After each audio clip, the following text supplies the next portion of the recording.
Desde tiempos remotos, el ser humano ha visto la riqueza como un horizonte, que siempre parece alejarse un paso más.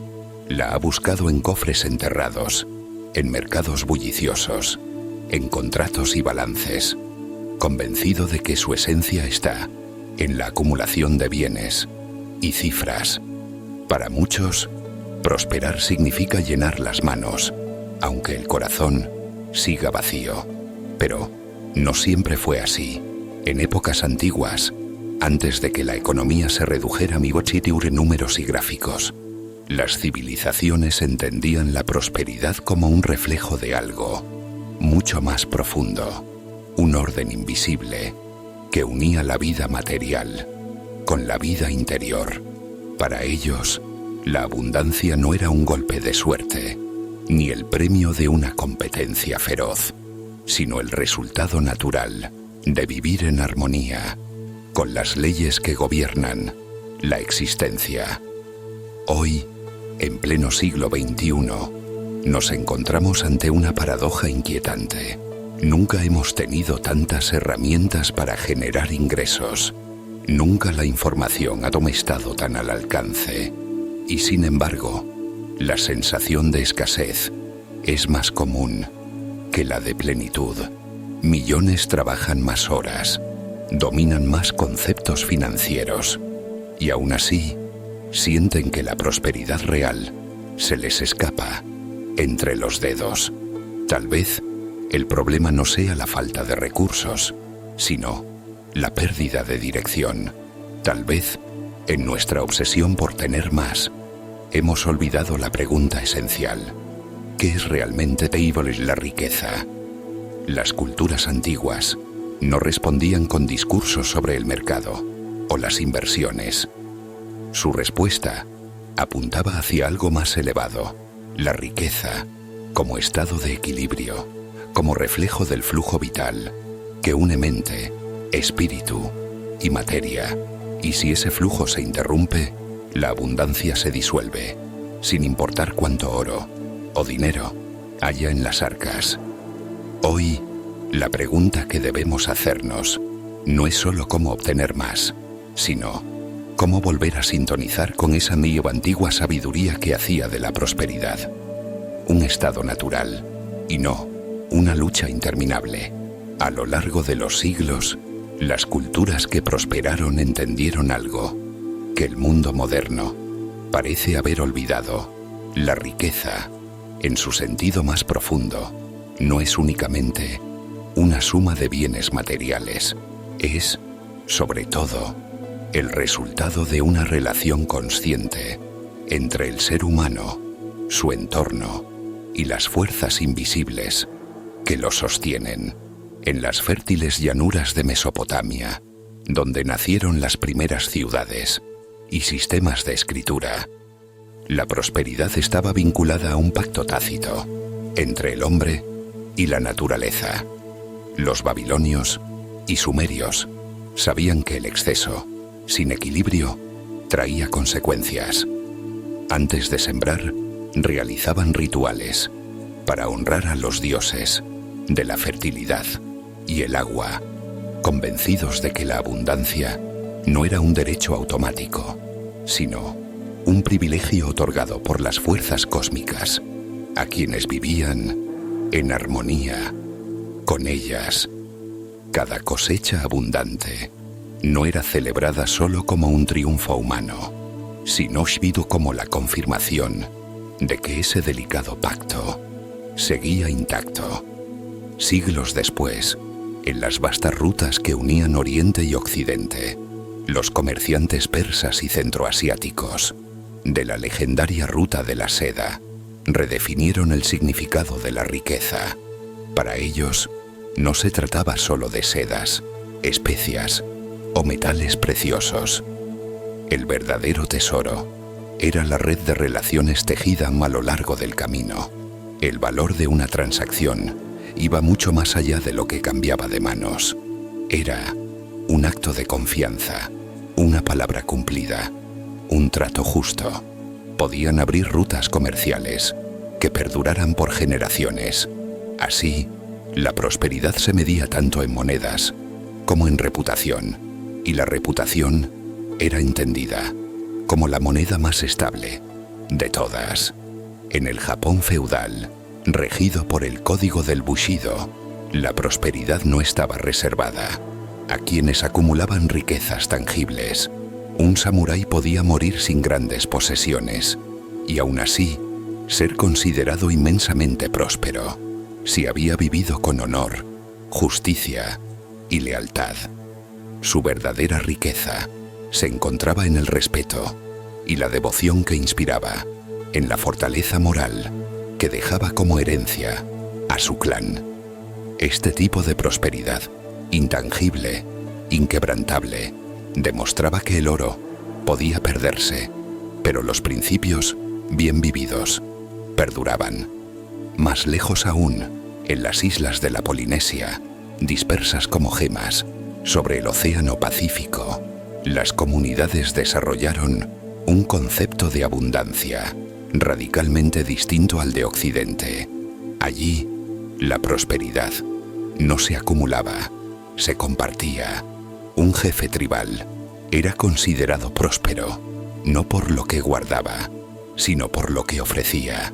Banquetes, fiestas, hospitalidad para visitantes de tierras lejanas.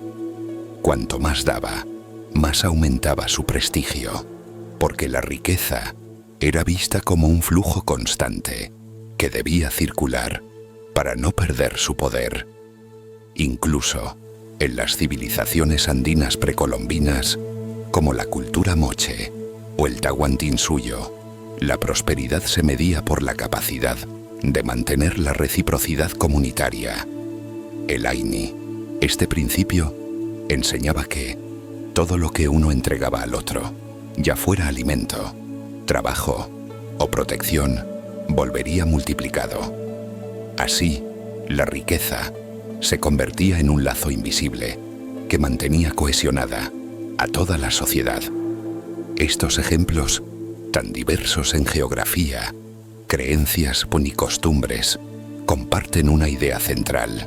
La riqueza no era concebida como un fin último, sino como una consecuencia natural de vivir en equilibrio, con principios universales. Para estas culturas, el dinero o el bien material era apenas una manifestación externa de un orden interno más profundo, la armonía con uno mismo, con los demás y con el flujo natural de la vida. Hoy, en pleno siglo XXI, vivimos en una paradoja inquietante. Nunca antes, en la historia de la humanidad, habíamos contado con tantas herramientas para generar ingresos, mercados globales abiertos las 24 horas, tecnología que permite transacciones instantáneas, plataformas digitales que pueden convertir una idea en un negocio en cuestión de segundos. Hemos reducido la riqueza a números en una cuenta bancaria, a gráficas ascendentes, a objetos acumulados en una bodega o en un armario. Pero, en este afán por medirlo todo en términos cuantitativos, hemos perdido la conexión con el aspecto cualitativo de la prosperidad, su significado, su propósito, su energía. Lo que antes se entendía como un flujo vivo, dinámico y conectado al equilibrio interior, hoy se interpreta como un simple resultado mecánico de esfuerzo y estrategia, o peor aún, como un golpe de suerte reservado para unos pocos. El problema no es que busquemos seguridad material, es que hemos olvidado que ésta solo es sostenible cuando se apoya en bases más profundas. La obsesión moderna por ganar más a menudo ignora preguntas esenciales. ¿Para qué quiero esta riqueza? ¿Qué impacto tendrá en mi vida y en la de los demás? ¿En qué estado emocional y mental la voy a recibir? Sin estas respuestas, incluso grandes sumas pueden evaporarse rápidamente, dejando tras de sí un vacío mayor que antes. El contraste con las civilizaciones antiguas es revelador. Ellas veían la prosperidad como una danza entre la acción y la alineación. Trabajaban, comerciaban, producían, pero también cultivaban la mente, cuidaban sus relaciones y honraban lo invisible. Comprendían que si uno perdía su centro, tarde o temprano, también perdería lo que había acumulado. En la actualidad, este desequilibrio se manifiesta de formas muy concretas: estrés crónico, ansiedad financiera, endeudamiento masivo y una cultura de comparación constante que erosiona la autoestima. Nos rodeamos de imágenes que nos dicen qué debemos tener para ser alguien, pero rara vez nos preguntamos quiénes somos sin todo eso. Y así terminamos persiguiendo un espejismo, una versión superficial de la abundancia que nunca logra saciar la sed. La pregunta que deberíamos hacernos no es ¿cómo puedo ganar más dinero?, sino ¿cómo puedo crear una vida próspera de forma integral? Porque la verdadera riqueza, como entendían las culturas del pasado, no se construye solo con billetes o cifras, sino con claridad mental, energía alineada y acciones coherentes. El dinero puede ser una consecuencia, pero nunca debería ser el único objetivo. Este es el momento de detenernos, mirar atrás y rescatar las enseñanzas que nos recuerdan que la abundancia es un estado de conexión y equilibrio. Solo así podremos transformar las herramientas del presente en verdaderos instrumentos de prosperidad, en lugar de cadenas que nos atan a un ciclo interminable de carencia emocional. Hoy puedes decidir seguir repitiendo los patrones que mantienen apagado tu potencial o encender el flujo que siempre estuvo disponible para ti. El mapa está en tus manos. El primer paso, solo tú puedes darlo. A lo largo de este viaje, hemos explorado las raíces antiguas de la riqueza. Hemos desenterrado principios que el tiempo intentó enterrar, pero que siguen latiendo en el corazón del universo. Hemos visto cómo las civilizaciones que prosperaron no lo hicieron por azar, sino por vivir en coherencia con leyes que trascienden culturas, religiones y épocas. Y ahora, esas mismas leyes están frente a ti. La pregunta es, ¿qué vas a hacer con ellas? Puedes dejar que estas ideas se conviertan en otro contenido inspirador que olvidas mañana, o puedes permitir que se filtren en cada decisión que tomes, en cada palabra que pronuncies y en cada oportunidad que elijas.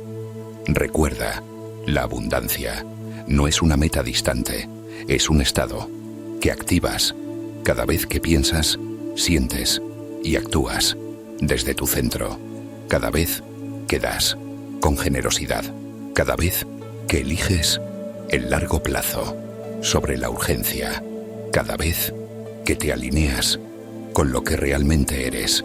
El mundo moderno quiere que olvides esta verdad, quiere que creas que tu valor depende de un salario, un título o un número en la cuenta. Pero tú ya sabes que no es así. La verdadera prosperidad nace dentro y se expande hacia afuera. No esperes la señal perfecta. No busques más validaciones externas. Tu momento es ahora. Sal, siembra, crea, comparte. Haz del intercambio tu fortaleza y de la coherencia tu brújula. Porque la riqueza real no se mide solo en lo que tienes, sino en lo que eres capaz de irradiar. Si este mensaje resonó en ti, no lo guardes. Compártelo, actívalo, vívelo.